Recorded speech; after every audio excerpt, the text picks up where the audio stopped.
वज़ीर-ए-आज़म शहबाज शरीफ ने पाकिस्तान मौसमियाती तब्दीली अथॉरिटी के क़याम की मंजूरी दे दी है। इस पर बात करेंगे। डॉन न्यूज़ के नुमाइंदे उमैद अली हमारे साथ मौजूद हैं। उमैद, बताइएगा इस हवाले से क्या मज़ीद तफसीलात हैं?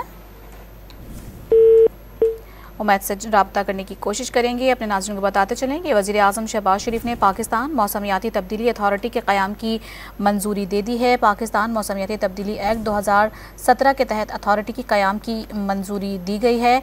आपको बताते चलें कि अथॉरिटी के क़याम की मंजूरी जो दी गई है, वज़ीर-ए-आज़म ने बतौर वज़ीर इंचार्ज बराए मौसमियाती तब्दीली अथॉरिटी के क़याम की मंजूरी दी है।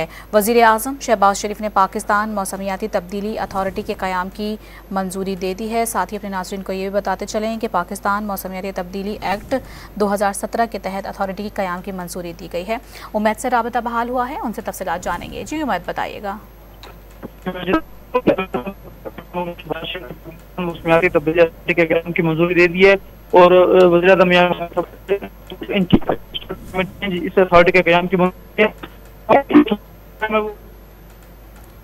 जी अपने नाज़रीन को बता रहे हैं कि पाकिस्तान मौसमियाती तब्दीली एक्ट 2017 के तहत अथॉरिटी के क़याम की मंजूरी दी गई है और वज़ीर-ए-आज़म ने बतौर वज़ीर इंचार्ज बराए मौसमियाती तब्दीली अथॉरिटी के क़याम की मंजूरी दी है। उमैद, शुक्रिया आपका।